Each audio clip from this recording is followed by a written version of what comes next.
అయితే ఇప్పుడు పద్య నాటకాల్లో కానివ్వండి లేకపోతే సాంఘిక నాటకాల్లో కానివ్వండి దర్శకుని పాత్ర అంతంత మాత్రంగానే ఉందంటారా ఇప్పటి రోజుల్లో? ఒకటండి, సాంఘిక నాటకాలు నేను చూశాను, వాళ్ళు రిహార్సల్ చేస్తుంటే చూశాను. నేను చాలా ఆనందపడతాను. ఓకే, డైరెక్టర్ చెప్పింది ఖచ్చితంగా చేస్తారు. వాళ్ళు ఎంత 20-30 రోజులు ప్రయత్నం చేస్తారు ఒక నాటకం పెట్టుకుంటే. వాళ్ళు చేసి డైరెక్టర్ చెప్పిందే వింటారు, డైరెక్టర్ ప్రకారమే చేస్తారు. అలా వెళ్తారు. సరే వాళ్ళకి అవార్డులు వస్తాయా లేదనేది అది కాంపిటీషన్ మీద ఆధారపడి ఉంటుంది. అలా వాళ్ళు చేయడం నేను చూశాను. చూసి తర్వాత నాకు చాలా ఆనందం వేసింది. సరే పద్య నాటకానికి ఎందుకు ఉండరంటే ఎవరున్నారు ఉండడానికి? అందరూ గొట్టంగాళ్ళు అంటే పద్యం బాగా పాడేవాళ్లే కానీ తెలిసిన వాడేవాడు తెలియాలి కదా అసలు. అంటే ఇప్పుడు పాండవోద్యోగం ప్రతివాడు చదువుతాడు. పాండవోద్యోగం అసలు ఏమిటి, ఎన్ని అంకాలు ఉంది, ఏ అంకంలో ఎంత కథ ఉంది. ఇప్పుడు ఈ పాండవోద్యోగం నాటకం వేసిన వాళ్ళు ఎవరైనా సరే 6 అంకాలు చదివారా అంటే దాదాపుగా 99 మంది చదివి ఉండరు. ఆ 3 అంకాలు 4 అంకాల దాకా కన్న సంవాదం 4 అంకాల దాకా చదువుతారు కానీ తక్కినది చదవరు. ప్రజెంట్ సినారియోలో ఇప్పుడున్న కాలంలో కళాకారులకి కొద్దిగా సాధక బాధకాలు ఉంటాయి కదండి. మరి ఎటువంటి బాధలు పడుతున్నారు, ఎటువంటి ఇబ్బందులు గురవుతున్నారు, అది ఏం చెప్తారా? కళాకారులకు, నిజమైన కళాకారులు ఎంత వృత్తి కళాకారులైనా అవకాశాలు చాలా మృగమైపోయినాయి. దానికి కారణం ఏంటంటే కళాకారులు నెలకు 30 రోజుల్లో కనీసం 20 రోజులు పూర్వం పనులు ఉండే. అది సీజన్ అంటారు. ఫిబ్రవరి మాసం నుంచి జూలై ఆగస్టు దాకా ఆ రోజుల్లో కళాకారులకి పెద్ద సీజన్ అన్నమాట. నెలకు 20 నాటకాలు, 30 నాటకాలు, తర్వాత 32-35 నాటకాలు ఆడిన వాళ్ళు కూడా ఉన్నారు. అంటే మార్నింగ్ షోస్ ఆడిన వాళ్ళు ఉన్నారు. తర్వాత ఒకటే రోజున వేరు థియేటర్లలో వేరు రంగస్థలాల మీద ఒకటే రోజున 2 నాటకాలు ఆడినటువంటి మహానటులు కూడా ఉన్నారు. కాకపోతే ఇప్పుడు ఎందుకు తగ్గినది అంటే వాడు అన్నట్టు చేప ఎందుకు ఎండలేదంటే చీమ దాకా వచ్చినట్లుగా ఇప్పుడు మనం చీమ దాకా పోదామంటే ఇప్పుడు జనరేషన్కి, ఇప్పుడు తరం ప్రజలకి, పిల్లలకి, చదువుకునే విద్యార్థులకు, కుర్రవాళ్లకు, వీళ్లకు తెలుగు మీద పరిచయం లేకుండా పోయింది. ఎట్లా పోయిందంటే 10వ క్లాసు ఇంటర్మీడియట్ దాకా తెలుగు ఉంటుంది. ఇంటర్మీడియట్లో కూడా తెలుగు తీసుకోవడం లేదు విద్యార్థులు. ఇప్పుడు సాంఘిక నాటకాలకి ఈ పద్య నాటకాలకి దర్శకులు ఉంటారు కదండి. మరి ఈ దర్శకుని పాత్ర ఎంతవరకు ఉందంటారు? ఇప్పుడు మనం శోచనీయమైన విషయం ఏంటంటే పౌరాణిక పద్య నాటకానికి దర్శకుడు లేకుండా పోయాడు. ఓకే, కేవలము ఏదైనా కాంపిటీషన్ డ్రామాలు వచ్చినప్పుడు మాత్రమే కొత్త కథలు తీసుకొని ఒక డైరెక్టర్ చేత డైరెక్షన్ చేయించుకొని అలా చేస్తున్నారు. కానీ మామూలుగా రెగ్యులర్ గా ఆడేటువంటి నాటకాలు ఉన్నాయి చూడండి, పాండవోద్యోగం, చింతామణి, హరిశ్చంద్ర ఇలాంటివి ఉన్నాయి కదా. ఈ నాటకాలకు డైరెక్టర్ అనేవాడే కనపడడు. హార్మోనిస్టే డైరెక్టర్. హార్మోనిస్ట్ ఎంతవరకు వచ్చును? హార్మోనియంలో ఏ రాగం, ఏ సన్నివేశంలో ఏ రాగం అయితే బాగుంటుందో అంతవరకు అది చెప్పగలడు. చెప్పగలడు అంతే. కానీ డైరెక్షన్ ఆయన లేచి నిలబడి చెప్పలేడు కదా. అందువల్ల ఆయన మీద ఆ డైరెక్షన్ భారం మోపడం మనం తెలివి తప్పుతాం. డైరెక్టర్ కొన్ని పెట్టుకోవాలి. డైరెక్టర్ ఏంటి, అన్ని పాత్రలు చూస్తాడు, ఎవడు ఎలా చేస్తున్నాడు, ఆ పాత్రలో ముందుకొచ్చాడా వెనకొచ్చాడా, పద్యం బాగా పాడాడా లేకపోతే వచ్చిన బాగా చెప్పలేదా, అవన్నీ అవి చూసుకోవాలి. డైరెక్టర్ అనేవాడు అందుకుంటే వాడే సూత్రధారుడు అంటారు సంస్కృతంలో. ఆ సూత్రధారుడు లేకుండా పాత్రధారుడు ఏమీ చేయలేడు. అందువల్ల సూత్రధారుడు చాలా ముఖ్యం, డైరెక్టర్ చాలా ముఖ్యం. ఇప్పుడు ఎంత ముందుకు వచ్చాడు, ఎంత వెనక్కి వచ్చాడు, ఈ రంగస్థలం మీద కరెక్ట్ గా ఉన్నాడా లేదా అని తెలుసుకోవడానికి ఒక డైరెక్టర్ అనేవాడు ఉండాలి. మ్యూజిక్ గురువు ఉంటుంది, వాళ్ళ పైన వాళ్ళు చేసుకుంటారు. వాళ్ళ క్రూ ఎవరికి తెలియదు, మనకు సంగీతం ఏం తెలుసు, మనం ఎందుకు అందులో పోతాం. కానీ ఒక డైరెక్టర్ అయినోడు ఉంటే ఆ విధంగా చెప్పుకుంటాడు. పైగా డైరెక్టర్ ఏమంటాడు, మ్యూజిక్ డైరెక్టర్ కూడా వచ్చి అయ్యా నాకు ఈ పద్ధతిలో కావాలి అని కూడా చెప్పగలిగిన స్థాయి ఉండాలన్నమాట. అలా లేకుండా పోయింది. ఇదివరకు పద్య నాటకాలకు జిఎస్ఎన్ శాస్త్రి గారు, బుర్రాసోడ శాస్త్రి గారు ఉండేవారు హైదరాబాద్ నగరం వరకు. వారు చాలా అభివృద్ధిలో కొంతమంది గతించారు. జిఎస్ఎన్ శాస్త్రి ప్రోగ్రామర్స్ మంచాల్లో ఉన్నారు. ఇలా డైరెక్టర్ అనేవాళ్ళు లేకుండా పోయింది. కొంచెం కమ్మగా పాడితే వాడు బ్రహ్మాండంగా ఉన్నదంటే వాడే మొనగాడైపోతున్నాడు. దీంతోనే పద్య నాటకం పాడైపోయాడు. ఏం మొనగాడు, ఏం చదువుకున్నావు నువ్వు? భరతుడు నాట్యశాస్త్రం అంటే, ఇప్పటికీ నాట్యశాస్త్రం అంటే డ్యాన్స్ సంబంధించింది అనుకున్నటువంటి అమాయకులు చాలా మంది ఉన్నారు. నాట్యశాస్త్రం అంటే అది యాక్షన్, ఎలా యాక్షన్ చేయాలి, ఎలా నటించాలి, కళ్ళు ఎలా తిప్పాలి, 18 రకాలు చెప్పాడు. కళ్ళు ఎలా తిప్పాలి, కనుబొమ్మలు ఎలా తిప్పాలి, భరతుడు అద్భుతంగా రాశాడు. కనుబొమ్మలు ఎలా తిప్పాలి దాన్ని ఒక 20 రకాలు చెప్పాడు. పెదవి ఎలా కదిలించాలి 100 రకాలు ఉన్నాయి. ఇవేమి లేకుండా పద్యం పాడేసి రాగం అందుకొని ఆ రాగం పోయి అంటే రాగం తీసుకుంటూ ఉంటే దానివల్ల పద్య నాటకం చచ్చిపోక ఏం చేస్తుంది? సరే గురుగారు, మీరు చింతామణి నాటకం మీద రీసెర్చ్ చేశారు అంటే పిహెచ్డి చేశారని విన్నాను నేను. అయితే ఇప్పుడు ముందుగా మీరు చింతామణి నాటకంలో భవానీ పాత్ర వేసినట్టు తెలుసు నాకు. ఆ భవానీ పాత్రకు సంబంధించిన పద్యాలు 2-3 పద్యాలు మీరు పాడితే మన శ్రోతలు వింటారు. తర్వాత మనం ఆ చింతామణి గురించి చర్చిద్దాం, ఓకేనండి?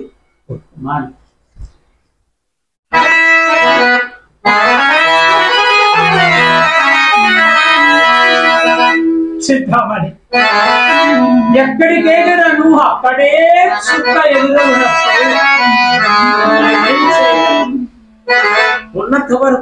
ఉన్నంత వరకు నేనేమైనా ఉపేక్ష చేసిన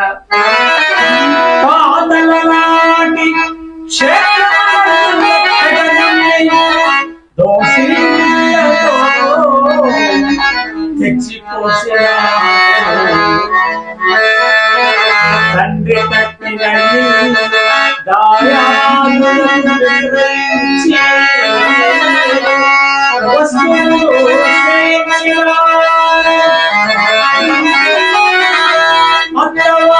ఇచ్చిన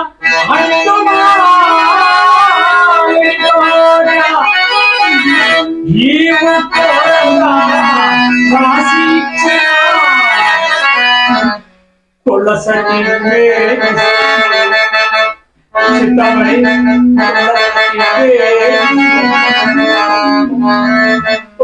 పుస్తతో వచ్చి కులం వాళ్ళ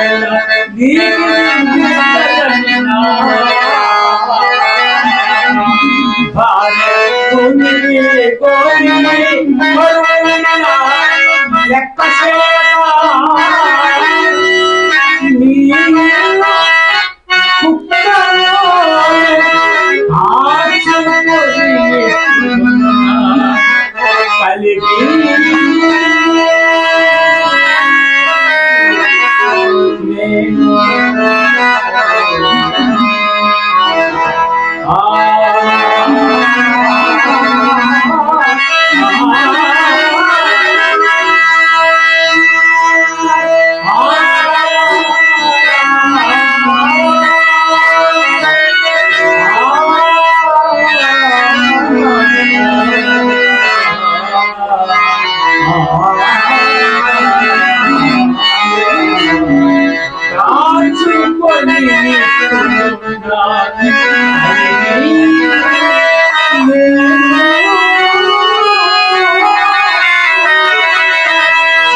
అది భవానీ శంకరం పద్యాల్లో చాలా అద్భుతమైన పద్యం అది.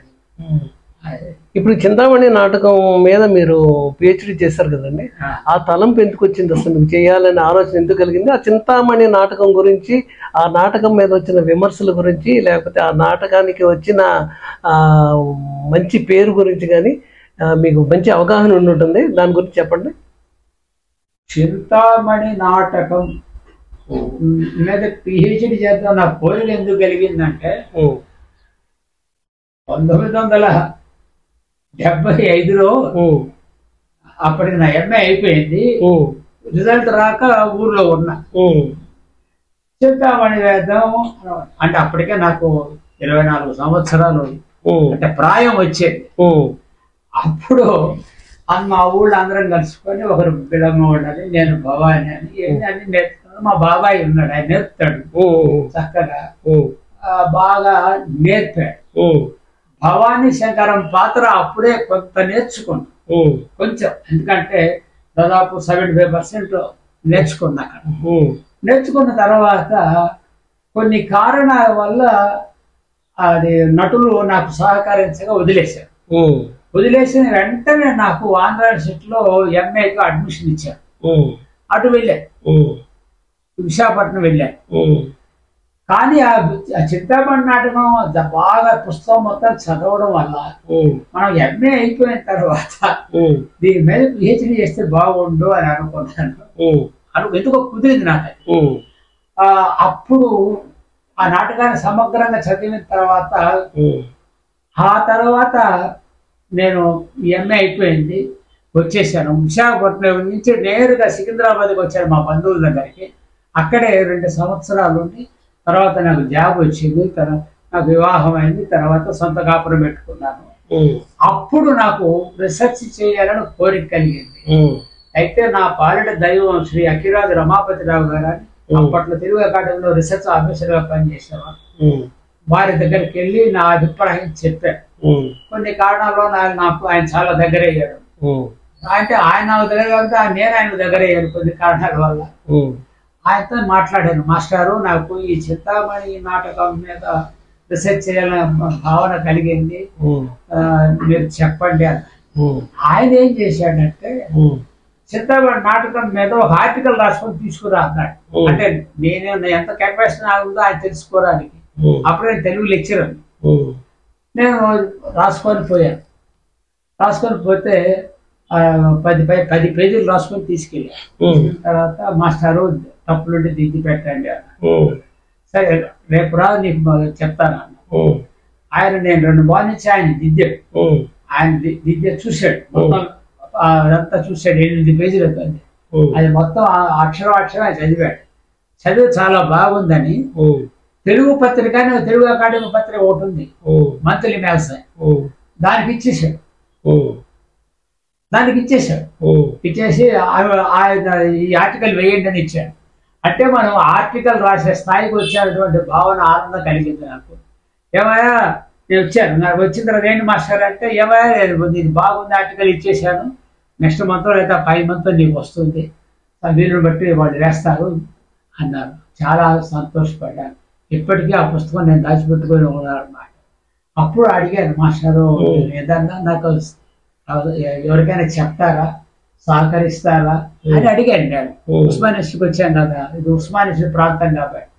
అంటే ఆయన అన్నాడు, నీ ఆర్టికల్ చదివాను, చాలా బాగుంది, ఒక పని చేయి అని చెప్పి, నేను నీ కోసం గైడ్షిప్ తీసుకుంటా. అప్పట్లో రామరాజు గారు హెడ్గా ఉండేవారు. రామరాజు గారు ఇంతకు ముందే అడిగితే నాకు వద్దన్నారు.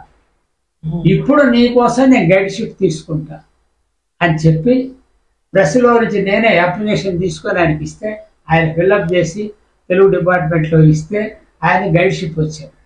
అప్పుడు ఆయన నన్ను చేర్చుకున్నారు. అయితే ఆయన ఒకటే చెప్పాడు, ఈ రోజు నుంచి నీవు ఎప్పుడు మొత్తం చదివి నాకు ఆర్టికల్స్ రాసి పంపిస్తూ. అప్పుడు వాళ్ళు ఏమన్నారంటే, మా గురువుగారు ఏమన్నారంటే, ఒక్క నాటకం మీద మీకు పిహెచ్డి ఎవరు, ఆయన రాసిన వర్క్స్ మొత్తం మీద. ఆయన అంటే ఎవరు రాసిన? నారాయణరావు గారు, చింతామణి నాటకం ఆయన రాసిన వర్క్స్ మొత్తం మీద ఏది రాశాడో అన్నిటికి మీద మీరు పిహెచ్డి చేయాలా, ఒక పుస్తకానికి ఎవరు అని అన్నారు. ఇంకా సంతోషం కలిగింది. ఆయన 7 నాటకాలు రాశాడు, తర్వాత కొన్ని ఆర్టికల్స్ రాశారు. ఆయన రాసిన 7 నాటకాలు ఏమైనా గుర్తున్నాయండి? చింతామణి, మొట్టమొదటి చిత్రాభిధేయం. ఈ చిత్రాభిధేయం నాటకం అప్పట్లో గవర్నమెంట్ వారు, బ్రిటిష్ గవర్నమెంట్ ఉంది, అది బెస్ట్ బుక్ గా ఇచ్చారు. చిత్రాభిదయం. చిత్రాభిదయం తర్వాత పద్మవ్యూహం, అది కూడా అప్పట్లో బ్రిటిష్ ప్రభుత్వం వారు ఉత్తమ గ్రంథంగా ఇచ్చారు. తర్వాత చింతామణి, చింతామణి తర్వాత వరవిక్రయం, వరవిక్రయం తర్వాత మధుసేవ, ఆ మధుసేవ తర్వాత వరవిక్రయం, మధుసేవ తర్వాత సంసార నటన, మొత్తం 6 నాటకాలు, 7 కాదు, 6 నాటకాలు. సంసార నటన అని ఉంది. అది ఆయన ఆ నాటకం పూర్తి చేసి వెంటనే చనిపోయాడు. 1927లో ఆయన చనిపోయాడు అనమాట. అయితే నా అదృష్టం ఏంటంటే నేను రీసెర్చ్ చేసేటప్పుడు కాళ్ళకూరు నారాయణరావు గారు కాకినాడ వాస్తవ్యులు. కాకినాడ వాస్తవ్యులు ఆయన యొక్క కుమారుడు కాళ్ళకూరు సదాశివరావు గారు అని ఉన్నారు. ఆయన ఫిల్మ్ డైరెక్టర్. ఆయనే అప్పట్లో వరవిక్రయం ఉన్న సినిమా తీశాడు. భానుమతిని ఇంట్రడ్యూస్ చేసింది ఆయన. అప్పట్లో ఆయన అప్పటికే 90 ఏళ్ళు ఇక్కడే ఉన్నారు, ఎన్జిఓ కాలనీలో. అంటే నేను పోయి కలిశాను. కాళ్ళకూరు నారాయణరావు గారి గురించి చెప్పమన్నారు. మా నాన్నగారు ఇది, మా నాన్నగారి మొత్తం ఆయన అనుభవాలన్నీ కూడా చెప్పేశాడు. అది నా చాలా అదృష్టం అన్నమాట. ఆ తర్వాత కాళ్ళకూరు నారాయణరావు గారి మనవడు ఉన్నాడు. అంటే సదాశివరావు గారి కంటే పెద్ద ఆయన ఇంకొకరు ఉన్నారు. ఆయన కొడుకు ఆయన కొడుకు ఉన్నాడు అన్నమాట, మనవడు, కాళ్ళకూరు నారాయణరావు మనవడు. ఆయన డిస్ట్రిక్ట్ జడ్జి, లోకాయుక్తకు రిజిస్ట్రార్ గా ఉన్నారు హైదరాబాద్ లో. ఆ రోజుల్లో లోకాయుక్త ఉంది కదా, రిజిస్ట్రార్ గా ఉన్నారు. మార్కెట్ లో ఉండేవారు. ఆయన కలిసి బోలెడంత సమాచారం మొత్తం రాసుకున్నాను. ఆయన పుస్తకం కూడా ఇచ్చిన ఒక నవల రాశాడు కాళ్ళకూరు నారాయణరావు గారు. అద్భుతమైన నవల అనమాట. విశ్వనాథ సత్యనారాయణ గారు తీసిపోయిన నవల ప్రతాప రుద్రమదేవి అని ఒక అద్భుతమైన నవల రాశాడు. అది ఈయన పేరు కేపీ నారాయణరావు, కాళ్ళకూరి ప్రసాద్ నారాయణరావు. ఆయన నాకు ఆ బుక్ ఇచ్చారు. ఆ బుక్ ఇస్తే ఆ బుక్ తీసుకొని చదివి 4 రోజుల లోపల దాని మీద ఆర్టికల్ రాసి మా గురువు గారికి ఇచ్చాను. అది ఆ తర్వాత ఆ పుస్తకం ఆయనకే ఇచ్చొచ్చారు. ఆయన కాళ్ళకున్న మనవడు, ఆయన ముని మనవడు కూడా ఉన్నాడు. ఆయన ముని మనవడు కొంచెం గుర్తు రావడం లేదు. కాళ్ళకూరి శంకర్ అని, ఆయన హైకోర్టు జడ్జి గారు రిటైర్ అయ్యాడు. ఆయన దగ్గర కూడా పోయి చేశాను. ఇప్పుడు పద్యం పాడారు కదండి, అలాగే మా ప్రేక్షకుల కోసం భవానీ పద్యం ఇంకోటి పాడతారా?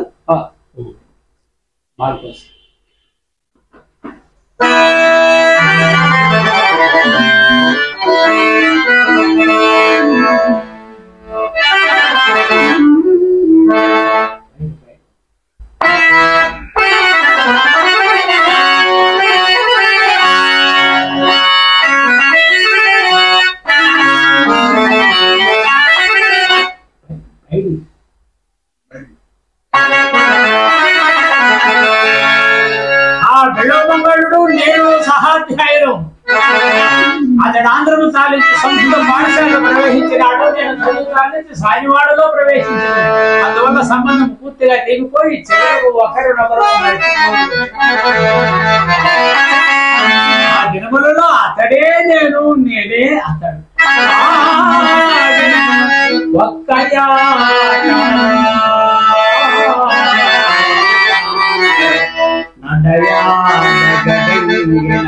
ఒక్క మాట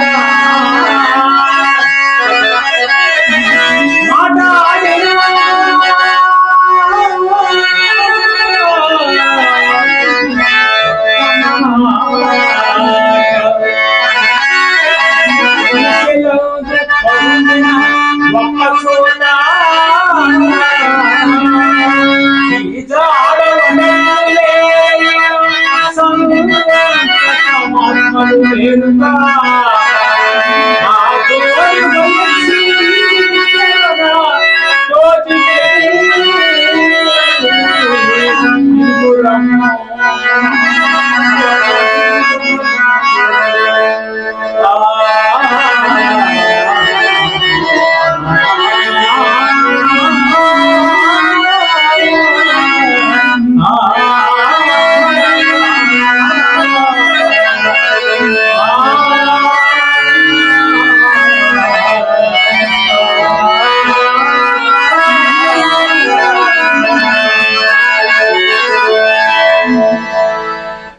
గురుగారు చింతామణి నాటకం ఇంత విశేష ప్రజాదరణ పొందటానికి కారణం ఏంటి? ముందు అది మాట్లాడుకుందాం మనం. చింతామణి నాటకంలో వేశ్యా వృత్తి భయంకరమైనటువంటి వ్యాధి, దాని జోలి పోకండి అని ఆ రోజుల్లో చింతామణి నాటకం చూసి, అప్పట్లో బ్రిటిష్ కాలం కాబట్టి వేశ్యావృత్తిని వాళ్ళు మానిపించలేదు. ఈయన కవి గారు ఏం చేశారంటే, ఈ నాటకం బాగా విస్తృతమైన తర్వాత ఆ వేశ్యలు కూడా కాళకూరు నారాయణరావు గారికి ఉత్తరాలు రాసి, మీ నాటకం చూసాము, చదివాము, మేము వేశ్యవృత్తి మానుకుంటున్నాము, ఏదో కూలి నాలో చేసుకుని బతుకుతాం, మా చోతి విద్య అని ప్రమాణం చేసుకున్నాం దేవుడి మీద, మేము మానేము అన్నారు. మరి ఒక కవి రాసిన నాటకం వల్ల సమాజంలో మార్పు వచ్చిందంటే ఆ కవిని మహాకవి అంటారు కదా. అందుకే కాళకూరు నారాయణరావు మహాకవి అంటారు. ఒక పీఠాధిపతి ఆయనకు మహాకవి అని బిరుదు ఇచ్చారనమాట. ఆ వేశ్యావృత్తి మాన్పించడానికి ఆయన చేసిన తపన ప్రయత్నము అదన్నమాట. అలా ఎంతో మంది ఆ రోజుల్లో వేశ్యావృత్తిని నిర్బంధం లేదనమాట. ఆ వేశ్యావృత్తిని చాలా మంది మానుకొని చిన్న చిన్న వ్యాపారాలు చేసుకొని బతుకుతూ ఉన్నారన్నమాట వేశ్యలు. అలా తర్వాత కాలంలో మన స్వాతంత్రం వచ్చిందో పూర్తిగా అది బ్యాన్ చేసేసారు. కానీ ఇప్పటికీ వేశ్యావృత్తి పోయిందా అంటే, 4 గోడల మధ్య అనేక సందర్భాల్లో అనేక సంస్థల్లో జరుగుతూనే ఉన్నది. జరుగుతుందా లేదా? ప్రతి చోట జరుగుతున్నది. కానీ అది బహిర్గతం కాకుండా జరుగుతుంది. గవర్నమెంట్ బ్యాన్ చేసింది. బ్యాన్ చేసేంత మాత్రాన ఇప్పుడు వేశ్యలు లేరండి. ఎందుకంటే వాళ్ళు కూడా వేశ్యావృత్తి మానేసి హాయిగా అనేక వృత్తులు చేసుకుంటున్నారు. వాళ్ళు పోయారు. ఇక మామూలు సాధారణ మానవుల్లోకి వచ్చిపడింది అనమాట. రహస్యముగా చేస్తూ ఉన్నారు ఈ వేశ్యావృత్తి. ఎంతో మంది ఉన్నారు. ఇంకోటి గురుగారు, ఎంతో ప్రజాదరణ పొందిన ఈ చింతామణి నాటకం అంతే స్థాయిలో విమర్శలు కూడా పొందింది. ఎందుకంటారు? ఏంటి కారణం? అది నటుల యొక్క చదువు సంధ్య రాని నటులు కేవలం పద్యాలు మాత్రమే, డైలాగులు మాత్రమే నేర్చుకుని రంగస్థలం మీద ప్రకటించుకునేటువంటి ఒక దౌర్భాగ్యపు స్థితి మనకు ఉంది. లేకపోతే సుబ్బిశెట్టి, చింతామణి, చిత్ర, శ్రీహరి పరమ దౌర్భాగ్యమైన పుస్తకంలో లేనటువంటి ఆ డైలాగులు, ఆ మాటల సంభాషణలు ఉన్నాయి. పుస్తకంలో లేని సంభాషణలు పెట్టి ఆ విధంగా ప్రజల్లో ఇక ఆడవాళ్ళ నాటకాన్ని రాకుండా చేసేసారు. అంటే మీ మాటకు అడ్డొస్తున్నాను నేను. అది మీ భావన. అది మరి కొంతమంది కళాకారులతో మాట్లాడితే, ప్రజలతో మాట్లాడితే వాళ్ళు ఏం చెప్తున్నారంటే, చింతామణి నాటకంలో హాస్య సన్నివేశాలు జరుగుతున్నంతసేపు ప్రజలు ఉంటున్నారు, చూస్తున్నారు. ఎప్పుడైతే ఈ హాస్యం అయిపోతుందో ఆ నాటకాన్ని వదిలి వెళ్ళిపోతున్నారు. చివరి వరకు ఉండట్లేదు. ఆ చివరిలో చాలా మంచి నీతి ఉంది. ఆ నీతిని ఎవరు పట్టించుకోవట్లేదు. ప్రజలే హాస్యాన్ని ఎంకరేజ్ చేస్తున్నారని కొంతమంది కళాకారులు అంటారు. మరి మీరేమంటారు? ప్రజలు హాస్యాన్ని ఎంకరేజ్ చేస్తున్నారంటే పుస్తకంలో లేని డైలాగులు చెప్పుకొని హాస్యం అంటే ఒకటండి. అక్కడ స్త్రీలు ఉండరు ఆడియన్స్ గా, అందరూ పురుషులు. వాళ్ళు మాట్లాడేది జ్ఞానేంద్రియాలకు ఉత్తేజం కలగాలి కానీ జననేంద్రియాలకు ఉత్తేజం కలగకూడదు. అదేనమాట ముఖ్యం. ఇప్పుడు ఏది మాట్లాడినా, ఏదైనా కొంచెం ఆ బూతుగా మాట్లాడినా ఎవరైనా కాసేపు సరదా నవ్వుకుంటారు. ఆ సరదా పెరిగి దురదెక్కిపోయింది. అందులో ప్రతిభావంతులైన నటులు కాదు. వెల్లువ మంగళుడు, భవాని, వాళ్ళు చింతామణి, వాళ్ళ ముగ్గురు నటన ప్రదర్శిస్తే కన్నీళ్లు గార్చకుండా పోరాడమాట. అసలు ఆ నాటకం చివరి దాకా చూస్తే తర్వాత అసలు కన్నీరు గార్చకుండా పోరాడమాట. అంత అద్భుతమైన రసాత్మకమైన నాటకం. అందుకే ఆయన చెప్పాడు శాంతరస ప్రధానము అన్నాడు. శాంతరస ప్రధానం అంటే ఏంది? ఏడుపు తర్వాత మనకు వచ్చేది ఏంది? శాంతం. ఏడుపు అంటే కరుణ రసం తర్వాత వచ్చేది శాంతం. వీళ్ళు కరుణ రసం చూసి చివరిలో వాళ్ళు యోగులుగా మారినప్పుడు అది శాంతరసమైంది అన్నమాట. శాంతరస ప్రధానం నా ప్రకరణము చూడండి ఏది కాలుకున్నారని చెప్పాడు. అదేమి లేకుండా ఇప్పుడు దౌర్భాగ్య హాస్యరస ప్రధానం అని నిజంగా చెప్పాలంటే సార్, సుబ్బిశెట్టి శ్రీహరి ఒక్క ఆ వేషం ఉందే అది కేవలం 15 నిమిషాలు. ఆ రెండోసారి వస్తారు, రెండోసారి కూడా 15 నిమిషాలు. కానీ వాళ్ళు ఆడుతుంది ఎప్పుడు సుబ్బిశెట్టి శ్రీహరి ఉంది 2 గంటలు, చివరిది 2 గంటలు, 4 గంటలు వాళ్ళు తీసుకుంటే ఇక బెల్లమంగళుడు భవాని ఎప్పుడు వస్తారు? ఒకసారి నేను విజయనగరం ప్రాంతాల్లో నన్ను బెల్లమంగళ వేయమన్నారు. సరే పోయి వేశా. మొదటి సీన్ చేశాను. ఆ తర్వాత కూర్చున్నాను. ఆ తర్వాత ఇక మొదలు పెట్టాను. సుబ్బిశెట్టి చింతామణి సీన్లు వచ్చాయి. వచ్చిన తర్వాత దాదాపు మేము 10 గంటలకు మొదలు పెడితే 1 గంట దాకా అదే జరిగేది. అన్ని ఇవే మాట తొర్రి మాటలే. అప్పుడు ఆర్గనైజర్ ఏమనంటే, మీ డబ్బులు మీరు తీసుకొని మీరు రంగు చూసుకొని వెళ్ళిపోయింది కదా, ఎందుకంటే మీ పాత్ర వచ్చిన తెల్లవారు 4 అవుతుంది, ఎందుకంటే అనవసరంగా పెద్దవారు మీరు రంగు చూసుకొని పోయి మీ డబ్బులు తీసుకుంటారు. దానివల్ల చింతామణి ఏమవుతుంది? శ్రీహరి సుబ్బిశెట్టి వాళ్ళ యొక్క పనికి మాలిన గ్రంథంలో లేని డైలాగ్. అటువంటిప్పుడు మీరే వేసుకోండి, బెడమగళ్ళు భవన్ లేకుండా చూసుకోండి శుభ్రంగా. సరే గురుగారు వస్తున్నారంటే దానివల్ల అది ఆశాస్పదమైన. సరే గురుగారు, ఇక దాంట్లోనే చింతామణి నాటకం నుంచే భవానీ పద్యం చాలా బాగా పాడుతున్నారు. మా కోసం ఇంకో పద్యం ఏదైనా పాడితే బాగుంటుందని మా ఉద్దేశం.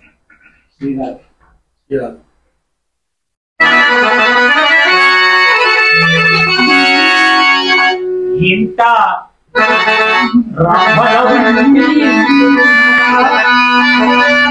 సాయ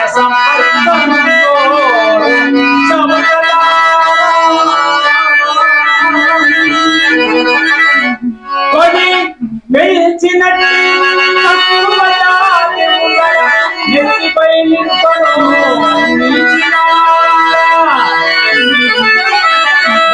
ఎంత పెట్టినా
కళాకారుల సాధక బాధకాలు అనేవి బాగా ఉన్నాయండి.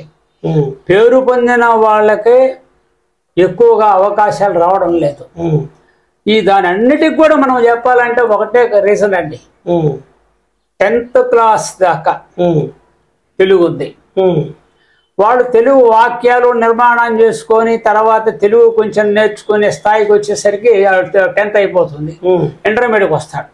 ఇంటర్మీడియట్ వచ్చిన తర్వాత ఈనాడు చూస్తున్న చాలా కళాశాలలో అరే తెలుగు తీసుకుంటే మీకు ఫెయిల్ అయిపోతారా, తెలుగులో మార్కులు వేయర్రా, సంస్కృతం తీసుకోండి, ఫ్రెంచ్ తీసుకోండి, అరబిక్ తీసుకోండి అని చెప్పి ఆ ఫ్రెంచ్ అరబిక్ ఏం రాస్తాయో కానీ వాళ్లకు ఏదో ఒకటి చేసి ఏదో ఒకటి మాట వేస్తారు.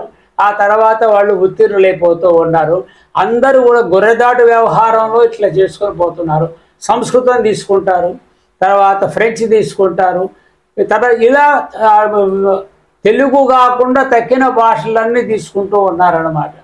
దీనితో వాళ్లకు తెలుగులో వాళ్ళు ఇంటర్మీడియట్ ఇంజనీర్లు డాక్టర్ అయినా తెలుగులో ఉత్తరం రాయలేని దీనస్థితిలో చాలా మంది ఉన్నారు.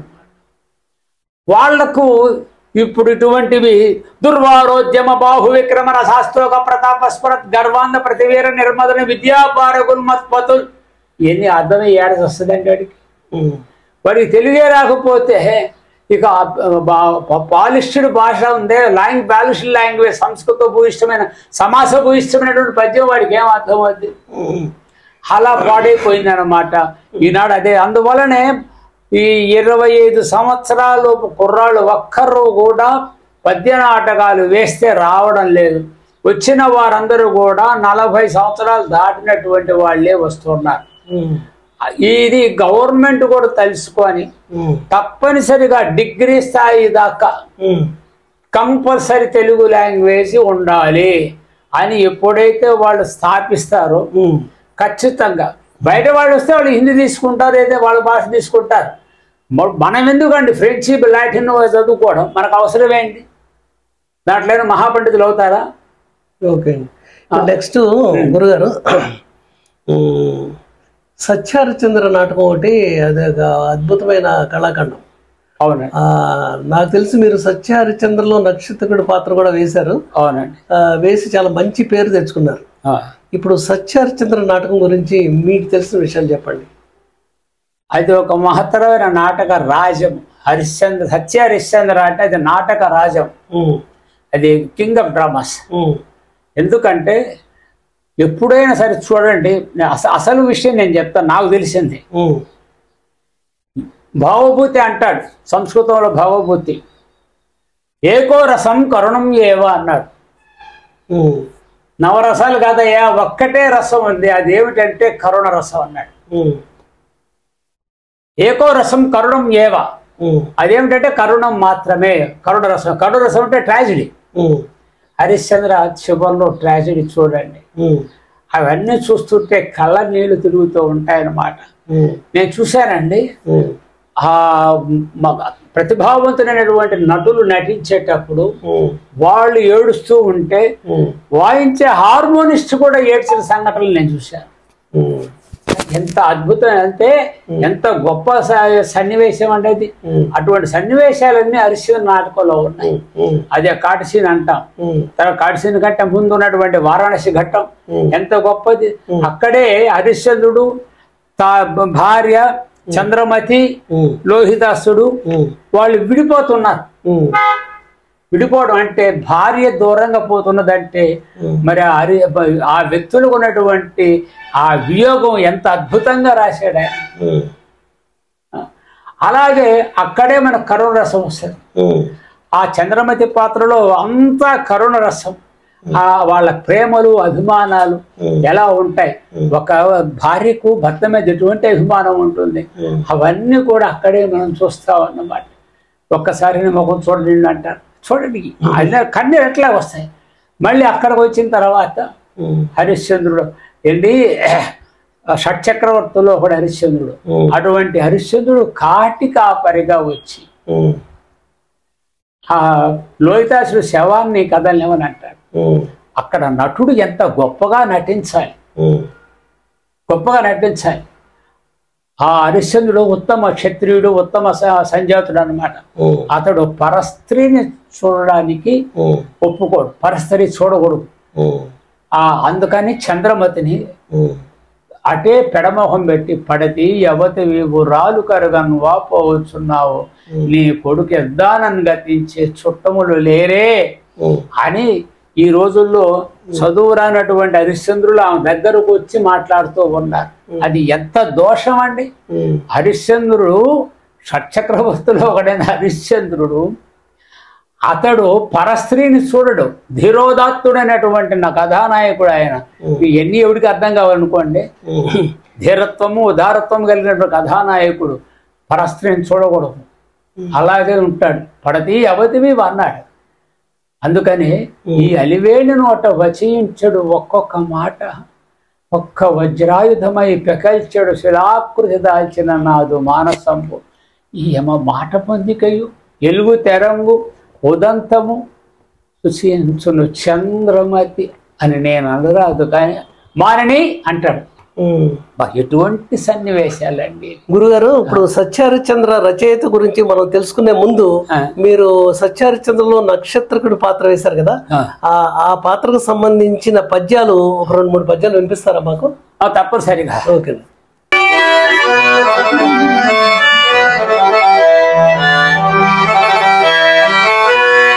పుట్టిన నాటి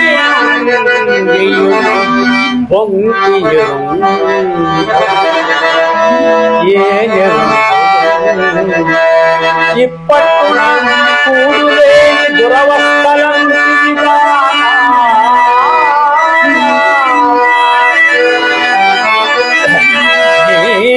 మనము ఎక్కడ చెప్పు చేసుకొని నా ఉపదేశము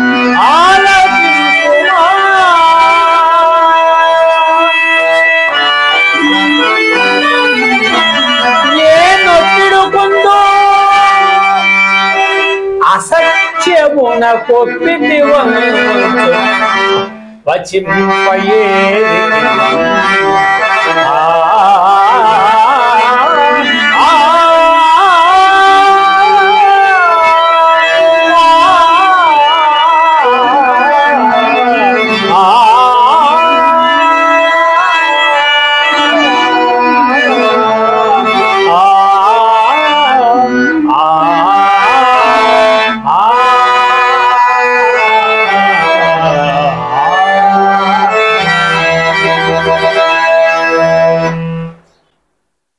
నక్షత్రకుని పాత్రకి మీకు అంత పేరు ఎందుకు వచ్చిందో ఇప్పుడు మీరు పాడిన పద్యం విన్నాక మాకు అర్థమైంది.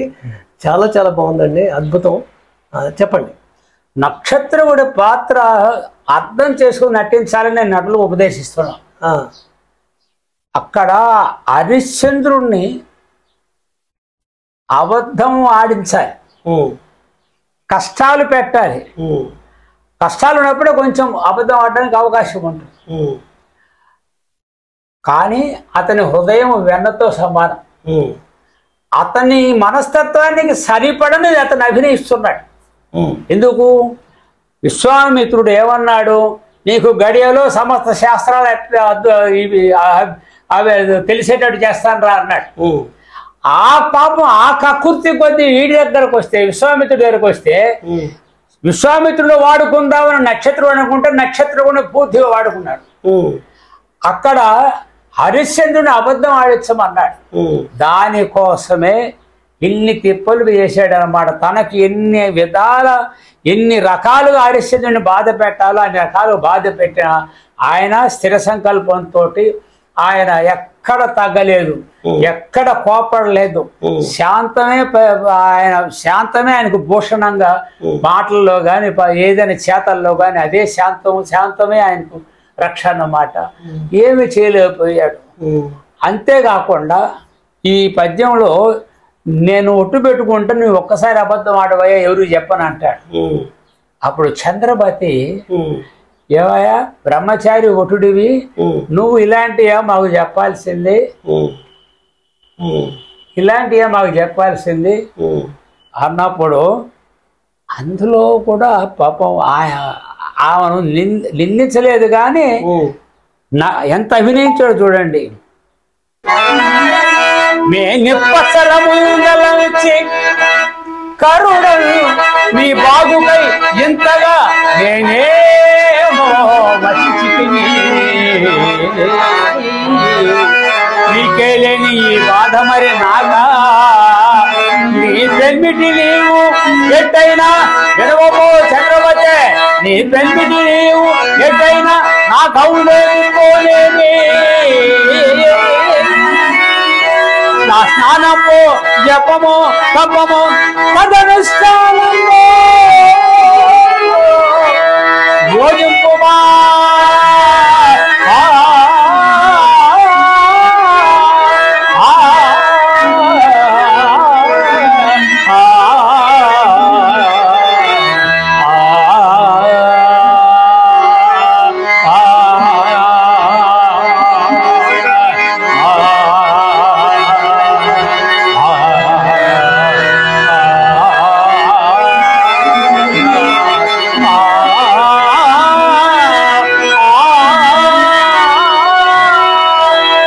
అమ్మా నేను స్నానమో జపం మీరు ఎట్టయితే నాకేం తల్లి, నాకు నేను ఎందుకు కోపడతావా అని అంటాడు. మీ బాగుకై నేను ఇంతగా చెప్పాను అంటాడు. మీకే లేని ఈ బాధ మరి నాకా అంటాడు. అలా హరిశ్చంద్రుణ్ణి అబద్ధం దాకా తీసుకుపోదాం అని అనుకుంటాడు. ఆయన నిజం నుంచి కదలలేదు. అది గొప్పతనం అన్నమాట. ఇంత అద్భుతమైన నాటకాన్ని రచించిన రచయిత గురించి చెప్పండి. బల్జేపల్లి లక్ష్మీకాంత కవి గారు. ఆయన గొప్ప కవి. ఒకప్పుడు విశ్వనాథ సత్యనారాయణ గారు అనేవాళ్ళంట, అరే వాడక్కడే రాస్తాడు రా కరుణ రసం, మా వల్ల కాదు వాడు రాసినట్టు అని బల్జేపల్లి వారి గురించి ఆయన చెప్పేవాడంట. మరి హరిశ్చంద్రులు చాలా మంది రాశారు, మరి పోయినాయి, కాలగర్భం కలిసిపోయి. కందుకూరి వీరేశలింగం పంతులు గారే హరిశ్చంద్ర నాటకం రాశారు. ఈయన నాటకం వచ్చేదాకా దాడారు. ఇది బాగా ప్రఖ్యాతి పొందిన తర్వాత ఆ నాటకం వెళ్ళిపోయింది, ఏంది నిలబడిపోయింది. కరుణ రసప్లావితంగా ఉంది. ఆ కవి యొక్క గొప్పతనం చెప్పాలంటే పద్యం అలవొక్క రాస్తాడు. ఆ పద్యం ఎట్లా ఉంటుందంటే అది పద్యం హృదయమై మన హృదయాల్లో చొరబడిపోతుంది. అంత అద్భుతంగా రాస్తాడు. మా కోసం ఇంకో పద్యం పాడతాను, ఇంకా ఆయన గురించి చెప్తాను. ఆయన ఇంకో గొప్ప విషయం, ఇంతవరకు బయటకు తెలియనటువంటి విషయం. ఆయన గొప్ప సంగీత విద్వాంసుడు. అందుకే హరిశ్చంద్ర నాటకంలో పాటలు ఎన్నో పెట్టాడు. ఆ పాటలకు రాగాలు కూడా ఆయన సిద్ధం చేసి పెట్టాడు. ఇంకా ఒక విషయం చెప్పాలి, మహా సంగీత విద్వాంసుడు ఆయన. ఎంత విద్వాంసుడు అంటే ఈ సాయంత్రం 6 గంటలకి ఒక రాగాన్ని తీసుకుంటే తెల్లవారేదాకా అదే రాగం పాడతాడు. మరి ఇంకా దాన్ని ఏమంటారు? ఆయన పాడేవాడు. అది పెద్దలు చెప్పింది, పుస్తకాల్లో ఉంటే చూశాను నేను. ఆయన పెద్దలు చెప్పారు, పుస్తక గ్రంథాల్లో ఉందన్నమాట. ఆయనకు జంజూటి అంటే చాలా ఇష్టం అట, జంజూటి రాగం అంటే చాలా ఇష్టం అట. అలా ఒక రాగం తీసుకొని తెల్లవారేదాకా మనకు ఓపిక ఉండాలి కదా, కానీ తెల్లవారేదాకా పాడగలట. అలాంటి సంగీతవేత్త ద్రష్ట. కానీ ఇప్పుడు వీళ్ళు పద్యాలు పాడుతూ ఉంటే అసలు ఏమిటిరా ఇది నాకు అనిపిస్తుంటది అన్నమాట. 3వ క్లాస్ చదివినవాడు 6వ క్లాస్ చదివినవాడు కూడా మహానటుడిని తిరుగు చక్రాంకితాలు వేయించుకుంటుంటే నవ్వు రాక ఏం చేస్తుంది. అందులో అది కనిపెట్టాల వాడెవడు, ఈయన ఏం రాశాడు, ఆ డ్రామా ఎలిమెంట్ అంటే డ్రామా మూల కథ ఏమిటి, పాత్ర మూలం ఏమిటి, అది తెలుసుకొని మనం వర్తించాలన్నమాట. ఒక పద్యం పాడండి గురుగారు.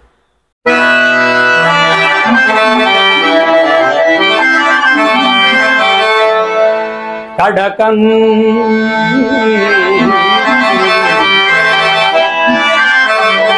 హరిశ్చంద్ర కడకం ఆవలను సత్యఫలం కాంక్షించి నీవే వడంబడి కైకొన్న విపత్తులకు పరితపింపకూడదు. అయ్యో కడుంగడు దోషం బలినే నెరిమి వృధా క్రౌర్యమునం నీడల్ చెడుగుతే ఎంత కుండితిరో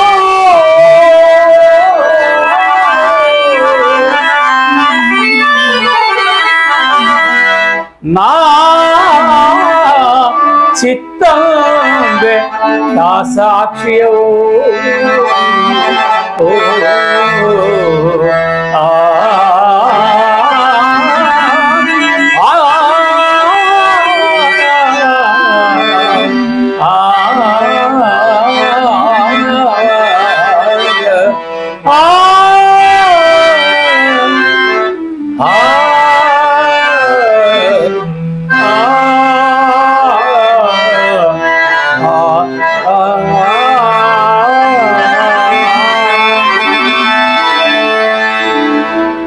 నువ్వు సత్యఫలం కోసం వచ్చి ఇన్ని కష్టాలు తెచ్చుకున్నావు. సత్యాన్ని సాధించాలి, సత్యఫలమే గొప్పదని చెప్పడానికి నువ్వు కష్టాలు తెచ్చుకున్నావు. నాకేమిటి దూల. కానీ నీ తోటి నీ ఎడ ఎన్ని దుర్మార్గాలు చేశానో, ఎన్ని కఠినములైన మాటలు మాట్లాడానో, ఎన్ని విధాలుగా మిమ్మల్ని చిక్కుల్లో పెట్టాను. నాకేం ఫలం? నీకు సత్యఫలం ఉంది, దానికోసం చేస్తున్నావు. మరి నిన్ను ఇబ్బంది పెట్టానే, నాకేం ఫలం అని ఏడ్ చేస్తాడు. నా ఆ దేవుడు ఎరువు. ఇంతే. ఎంత కొలికిలో, ఎంత బాధపడ్డారు నిన్ను కష్టపెట్టాలి. నేను కష్టపెడుతున్నారు, దుర్మార్గంగా మాట్లాడుతున్నా. నేను బాధ. నా చిత్తం వెత సాక్ష్యం, నా అంతఃకరణ నాకు తెలుసు, అదే సాక్ష్యం. ఎందుకంటే అనవసరంగా నిన్ను ఇబ్బంది పెట్టాను. అది గురుగారు. ఇంకోటి సార్, మీ కళ్ళప్పుడు నీళ్ళు వస్తున్నాయి. ఏం లేదు, ఇప్పుడు హరిశ్చంద్ర నాటకంలో ఒక విశిష్టతను నేను గుర్తించానండి. ఏంటంటే అది చాలా మంది నాటకాల గురించి మాట్లాడతారు, కానీ ప్రత్యేకించి సత్య హరిశ్చంద్ర నాటకంలో గురించి మాట్లాడేటప్పుడు వారణాసి సీన్ అని, అడవి సీన్ అని, లాస్ట్ లో ఘాటి సీన్ అని ప్రత్యేకంగా మాట్లాడుకుంటూ ఉంటారు. చాలా గొప్పగా చెప్పుకుంటూ ఉంటారు.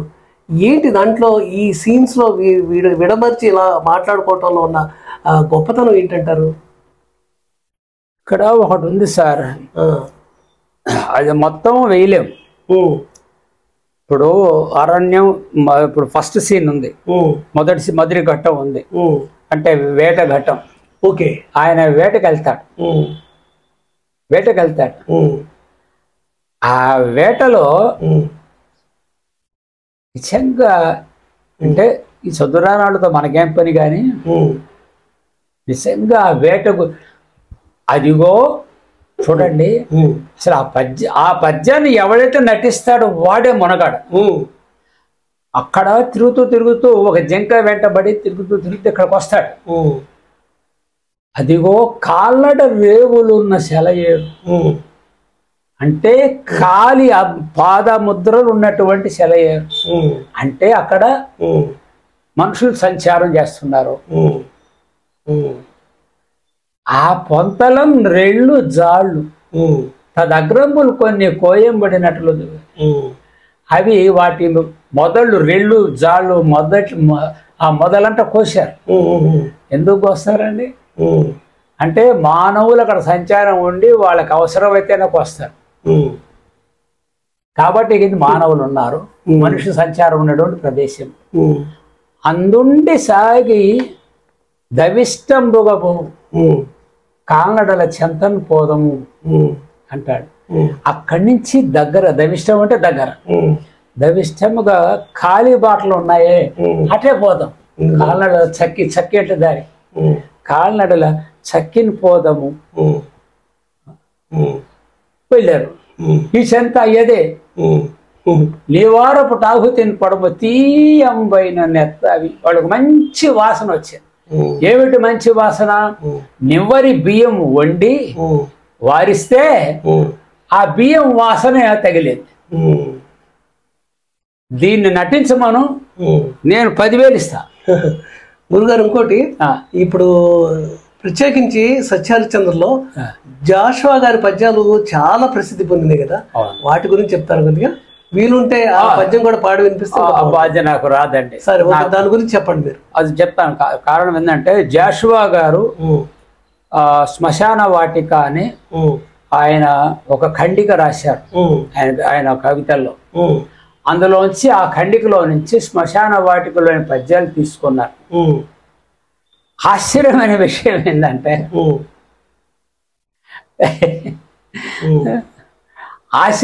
ఏంటంటే ఆ రోజుల్లో హరిశ్చంద్రదేవి అయోధ్య పరిసర ప్రాంతాల్లో శవాలను కాలుస్తారు.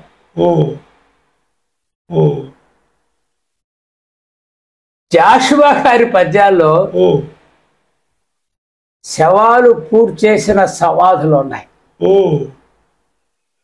అర్థమైంది. అది దక్షిణ దేశంలో ఎక్కువ చేస్తారు. మన ప్రాంతంలో విజయ పర్వతాలు దాటిన తర్వాత ఎక్కువ చేస్తారు, దక్షిణ దేశంలో చేస్తారు. కానీ అక్కడ ఆ ముదురు తమస్సుల పద్యాలు ఉన్నాయి, దాంట్లో సమాధి చెప్తాడు. ఉత్తర హిందుస్థానంలో సమాధులు ఉండవు, సమాధులు ఉండవు. అది దేవభూమి. ఆ దేవభూమిలో వాళ్ళు కాల్ చేసి ఆ బూడిద తీసుకుని గంగా నదిలో పడేస్తారు. గంగ మహాపవిత్రమైంది. ఇట్లాంటివి ఎన్నో తనలో ఇముడ్చుకోగలిగినటువంటి గంగ పవిత్రమైంది, పావన గంగ అంటారు. కానీ సరే ఎన్నడూ పక్కన పెట్టేస్తే జాషువా పద్యాలు, జాషువాకు బండారు రామారావు అనే ఒక మహానటుడు ఉన్నాడు. ఆయన వాళ్ళిద్దరూ మంచి మిత్రులు. అప్పుడు జాషువా పద్యాలు ఆయన చదువుతారు. ఆయన చదివితే బండారు రామారావు చదివితే ఇంకా అద్భుతం అన్నమాట. అంటే ఈ దేశానికి ఒక మహా అద్భుతాన్ని బళ్ళారి రాఘవన్ మనం చూడలేదు, మహానటుడు అనే పేరు వచ్చింది ఆయనకు. ఆయన తర్వాత ఈ దేశంలో మన తెలుగు కాదు ఈ ప్రాంతంలో మన ప్రజా ప్రాంతంలో అంటే మొత్తం అన్ని రాష్ట్రాల్లో చూసుకున్నా కూడా అంతటి మహానటుడు లేడు. బండారు రామారావు అంతటి మహానటుడే లేదు. ఏ పాత్ర వేసినా ఆ పాత్ర, ఏ పద్యం పాడినా వన్స్ మోర్, ఏ పద్యం పాడినా వన్స్ మోర్. అలా అటువంటి వాడు ఆ మహానటుడు ఆయన బండారు రామారావు. ఆయన పాడాడు, దానివల్ల ఆ పద్యాలకు మంచి విలువ వచ్చింది. ఇక తరువాత తరం వాళ్ళందరూ కూడా ఇంకా అదే బాటలో నడిచారన్నమాట. గురుగారు, క్లుప్తంగా ఈ కాటిసీను ఇంత ప్రజాదరణ పొందటానికి కారణం ఏంటి? కాటిసీలో ఉన్న గొప్పతనం ఏంటి చెప్పండి. కాటిసీను గొప్పతనం ఒకటే సార్, ఇది అందరికీ వర్తించేది. మన ఇళ్ళల్లో మనుషులు చావరా, చచ్చిపోతారు, మరి కాటికి పోతామా? ఇది అందరికీ వర్తించేది. అందులో కవితాత్మకంగా ఆయన కళాత్మకంగా కవితాత్మకంగా రాశాడు. నీ కుమారుని శవాన్ని ఆవల పారవేశామంట. అప్పుడు మన మనస్సు ఎట్లా పొంగుద్దండి, బాధతో పొంగుద్ది. అయ్యో ఎవరే దుర్మార్గుడు అనుకుంటా, అట్లా అనమాట. కానీ ఇటు చూస్తేనేమో ఆయన ఒక వ్యక్తి దగ్గర జీతానికి ఉన్నవాడు ఆయన సక్రమంగా విధి నిర్వహించాలి కదా. వీళ్ళకే ఇప్పుడు వీళ్ళకే అవకాశం ఇచ్చి మీరు ఎవరో కాల్చుకోండి అని చెప్తే ఆయన స్వామి ద్రోహం చేసినట్టే కదా. అందుకని మీ కుమారుడి శవాన్ని ఆవల పారవేస్తారంట. అది చూడు ఎంత అద్భుతమైన రసం అసలు. అది ఒక్కోసారి నేను నాకు ఆలోచిస్తుంటాను, కవి ఎంత గొప్పగా రాశాడు. ఇప్పుడు ఈ అలివేణి నోట వచించడు ఒక్కొక్క మాట ఒక్క వజ్రాయుధమై పెకల్చడు శిలాకృతి దాల్చిన నాదు మానసం. యమ మాట పొందికయు ఎలుగు తెరంగు ఉదంతము స్పృశించును చంద్రము అని నేను అనరాదు. కానీ మారని అని చూడకుండా చెప్తాడు. కానీ భార్య ఆయన గుర్తుకొచ్చింది. ఈవిడ మాట్లాడుతుంటే ఈవిడ మాటల పొందిక, ఈవిడ కంఠస్వరము నాకు గుర్తుకొస్తుంది. అయినా ఈవిడ నా కొడుకు మారడి, నా డబ్బు నాకు కట్టమంటాడు. చూడండి ఎంత అద్భుతమైన రసం. ఒక భర్త దగ్గర ఒక భార్య వచ్చి డబ్బులు కట్టించుకోవడం, ఇది మానవుల్ని ఎంత బాగా ఆకర్షిస్తుంది. మన ఇంట్లో కూడా చావులు ఉంటాయి కదా, అది. థ్యాంక్ యూ గురుగారు. అయితే ఇప్పుడు మనం చింతామణి గురించి మాట్లాడుకున్నాం, అలాగే సత్యహరిశ్చంద్ర గురించి మాట్లాడుకున్నాం. నాకు తెలిసి మీరు గయోపాఖ్యానంలో గైడు పాత్ర ధరించినట్టు విన్నా నేను. మరి ఆ గయోపాఖ్యానం గురించి మీకు తెలిసిన విషయాలు, మీ పాత్ర గురించి నాకేమన్నా చెప్తారా? అట్లాగే 2-3 పద్యాలు కూడా పాడితే బాగుంటుంది గయోపాఖ్యానం నుంచి. ఇక్కడ తెలుగు నాటక రంగంలో అంటే పద్య నాటక రంగంలో నేను ఉన్నది ఉన్నట్లు చెప్పాలి అంటే, తెలుగు నాటక రంగంలో ఉత్తమ నాటకము, అగ్రశ్రేణి నాటకము అంటే మొట్టమొదటిది గయోపాఖ్యానం. దానిని మించిన నాటకం లేదు. కాకపోతే ఆ గయోపాఖ్యానంలోని కథ ఉందే, ఇది ఏ భారత భాగవతాల్లో లేదు. ఇది కల్పన కథ. ఇంతకు ముందు కొంతమంది కవులు శ్రీకృష్ణార్జున సంవాదం అని, ఆ పేరు మర్చిపోయాను నేను, శ్రీకృష్ణార్జున సంవాదం అని ఒక గొప్ప కవి ఆయన గ్రంథం పద్య కావ్యాన్ని రాశాడు. చిలకమర్తి వారు అదంతా చూశారు. చూసి ఈ గయోపాఖ్యానం రాద్దాం అనుకున్నారు. ఆయన రాసిన పర్పస్ ఏంటంటే, అప్పటికే ఆయన ఒక సంస్థ పెట్టాడు. ఎవరు? టంగుటూరు ప్రకాశమంతులు, చిలకమర్తి, ఇమ్మనేని హనుమంతరావు నాయుడు వీళ్ళంతా ఉన్నారు. వాళ్ళు ఈయన కవి, అట్లా ఒకరు డైరెక్టరు, ఒకరు యాక్టరు, ఇట్లా ఉన్నారన్నమాట. వాళ్ళు ఈయన నన్ను రాయమన్నారు. రాయమంటే గయోపాఖ్యానం నాటకం రాశాడు. ఎందుకు రాశాడు? అక్కడ నటులు ఉన్నారు, ఆ నటులకు అనుకూలంగా రాశాడు. అక్కడ పత్రి శ్రీనివాసరావు ఉండేవాడు, చాలా అద్భుతంగా నటించేవాడు అంట కృష్ణ పాత్ర. కాకపోతే ఆయన పద్యాలు పాడాడు. అందుకని గయోపాఖ్యంలో మొట్టమొదటి గయోపాఖ్యం నాటకం రాసినప్పుడు పద్యాలు లేకుండా రాశారు. అయ్యో, పద్యాలు లేకుండా రాసి వాళ్ళు సక్సెస్ చేశారు. వాళ్ళు డ్రామా ట్రూప్ ఏర్పాటు చేసుకున్నారు. అందులో ప్రకాశం పంతులు ఆయన చిత్రరేఖ అనే పాత్ర వేస్తాడు, గైడ్ పెళ్ళానికి వేస్తాడు, పెళ్ళాం పాత్ర చిత్రరేఖ. ఆయన ప్రకాశం పంతులు గారు వేసేవాళ్ళు. ఆ చిత్రరేఖ వేసి తర్వాత కృష్ణార్జున యుద్ధఘట్టంలో ఆయన అర్జునుడు వేసేవాడు ప్రకాశం పంతులు. ఇదంతా వాళ్ళ ట్రూప్ కోసం రాసుకున్న నాటకం. ఈనాడు తెలుగు నాటక ప్రపంచంలో గయోపాఖ్యానమే అగ్రశ్రేణి, దాని మించింది లేదు. ఆ తర్వాత రెండవ స్థానం అని చెప్పాలంటే కాళుకున్న నారాయణరావు రాసిన చింతామణి. తర్వాత తక్కినవి అన్ని. మా కోసం 2 పద్యాలు గయోపాఖ్యానం.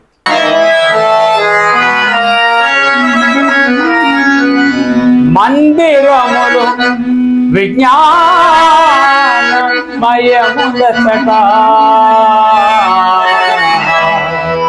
ఆసనములు ప్రణవ మంత్రాత్మకములు, పరమహంసలు ఆ భూముల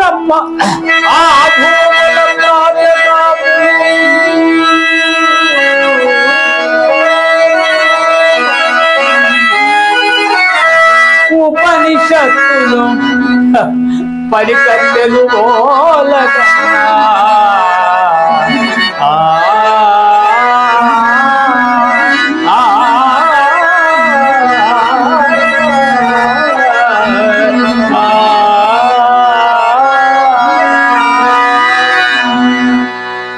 అది దట్ ఈజ్ యూనివర్సల్.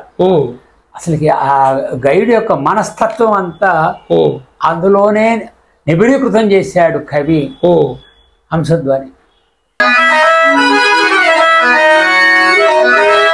ధనమేయంగదే